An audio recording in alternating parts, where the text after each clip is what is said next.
À l'occasion du colloque international que nous consacrons à l'approche classificatoire des littérateurs et des artistes à la fois africains mais aussi afrodescendants, nous avons pensé qu'il était très bien de le placer en hommage à un grand écrivain qui nous a quittés il y a 33 ans exactement. Et ce grand écrivain, c'est Amadou Hampâté-Bâ.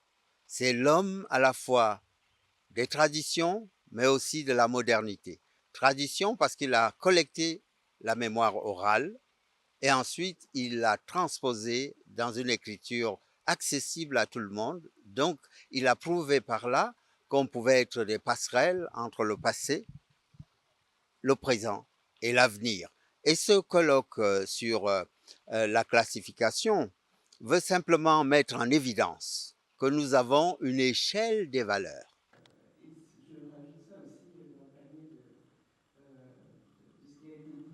Aujourd'hui, vous êtes à l'Académie du Royaume du Maroc pour un important colloque. Et cet important colloque accueille aussi un important écrivain africain qui est d'origine, qui est sénégalais et qui va contribuer à l'essor de cette littérature africaine. Voilà. Je connaissais de nom l'Académie du Royaume du Maroc parce que c'est une académie célèbre. Voilà. Euh, Presque partout il y a des académies. La différence entre elles, c'est qu'il y en a qui fonctionnent vraiment, qui jouent leur rôle, et d'autres qui sont là pour servir d'alibi qu'on ne prend pas au sérieux et qui finalement auraient pu tout aussi bien ne pas exister. Cette académie, je trouve qu'elle fonctionne très bien. Ben, je participe à un événement, ben, tout est bien organisé. Et puis, événement, cette conférence est dédiée à Amadou Hampâté-Bâ. Et je trouve vraiment magnifique le fait d'avoir choisi le 15 mai, date de la mort de Hampâté-Bâ, il y a 33 ans, d'avoir choisi cette date parmi toutes les dates du calendrier pour organiser un tel événement. C'est une grande marque de respect pour cette grande figure de la pensée universelle, quoi. Bien. Vous avez récemment adressé une lettre ouverte au nouveau président du Sénégal dans laquelle vous demandez la promotion de l'écriture des livres avec l'utilisation des langues africaines comme le Wolof. Alors, on ne se lève pas un matin, on a beau être écrivain pour envoyer une lettre ouverte quoi, à un président sur un sujet aussi sensible. Si on le fait, c'est que derrière, toute sa vie, on s'est battu pour ça. Que ce soit Ngugi, qui est un peu plus âgé que moi, que ce soit moi-même, toute notre vie a été placée sous le signe de la lutte pour la promotion des langues nationales. Eh bien, on l'a fait parce qu'on sent que l'heure est venue.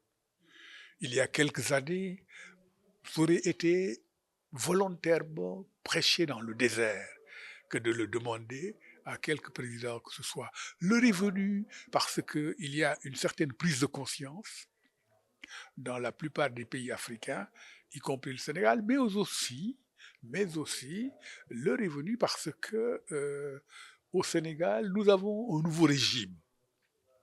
Euh, des deux jeunes, même pas 50 ans, en qui nous avons confiance.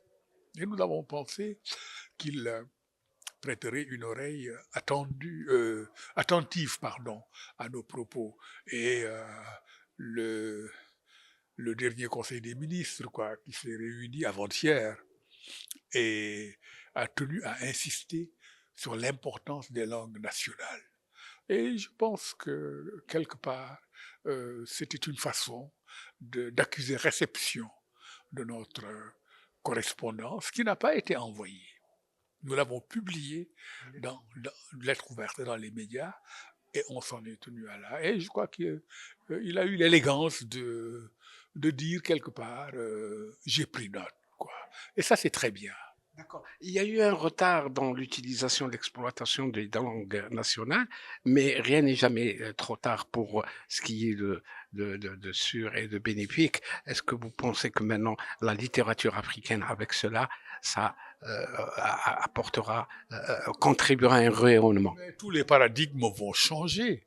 Quand vous parlez de littérature africaine en langue anglaise ou française et de littérature africaine dans les langues africaines, mais tout est complètement bouleversé. On a un champ littéraire très nouveau. Ça ne veut pas dire que dans 5 ans ou dans 10 ans, tout le monde se mettra à écrire en kikuyu, en wolof, en swahili. Non, non, non. Je crois que dans l'histoire humaine, les avancées progressistes se font sur une très petite distance. Je dis parfois un demi-millimètre tous les 10 ans. Voilà. Je crois que d'ici 20, 30 ans, cette question sera derrière nous. Et à l'échelle d'un continent qui existe depuis des milliards d'années, des centaines de millions d'années, le berceau de l'humanité, franchement, 10 ans, 15 ans, c'est rien du tout. Non, je pense que non seulement on est dans la bonne direction, mais le mouvement est irréversible. No way back, on ne va pas revenir en arrière. Ça, c'est fini. Très bien. Vous avez écrit un livre sur la tragédie du génocide du Rwanda et le monde vient dernièrement de marquer Oui, cette les 30 triste ans. tragédie, les 30 ans de cette tragédie. Votre livre parle de quoi au juste? Mon livre s'intitule Murambi, le livre des ossements. Nous allons d'ailleurs parler tout à l'heure du Rwanda avec Noki Jedanum et Maïmouna qui ont organisé en 98 une résidence littéraire. Et nous sommes allés au Rwanda pour raconter ce qui s'est passé là-bas. Et le Rwanda, c'était le génocide. Quand on donne les chiffres, ça donne le vertige. Pendant 100 jours et sans un seul jour d'interruption, chaque jour, on a tué 10 000 personnes, au moins. Voilà. Pendant 100 jours, entre le mois d'avril et le mois de juillet, imaginez chaque jour 10 000 personnes. Et dans des conditions épouvantables. Un génocide planifié, ça n'a pas été un coup de tonnerre dans un ciel serein, c'était complètement planifié, bien organisé, et nous avons été là-bas et chacun a écrit un livre. Et moi, j'ai publié un roman sorti en mars 2000, intitulé Murambi, le livre des ossements. Et à ce jour, quand on parle de moi comme écrivain, on parle surtout de ce livre-là. C'est le livre auquel je suis directement, spontanément identifié. Et c'était à faire.